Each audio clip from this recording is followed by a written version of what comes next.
Okay, so you talked about the idea of when you're confronting something that you fear, you face it head on and you destroy it.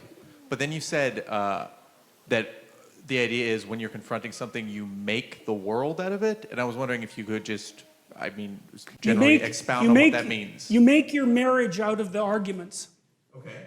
You know, you have arguments with your wife, you have arguments with your children. That's that chaotic state because no one's been able to formulate a habitable order from that domain of controversy and confusion. And then through dialogue, you erect a structure that's a house that you can both live in. And so that's the idea of making the world out of that chaos. And it's frightening because, you know, if you really and this is why people often avoid having disputes with people they love, because it's frightening, right? You find out what the person's like and you find out what you're like. It's like, God, who wants to do that? Nobody. And so, you know, your heart rate goes up and it's confrontation and conflict. And that's because you're encountering that domain that hasn't been properly mapped or configured.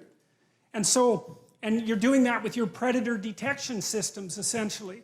And so that chaos that threatens the stability, say, of the marriage is equivalent to, well, it's equivalent to the serpent in the tree. That's one form of equivalence. And then by dialogue, through dialogue and negotiation, you formulate the problem. What exactly is going on here? Where exactly are we? What exactly is the problem? And so you keep talking until you reach a consensus about that, one that you can live with, one that you can act out.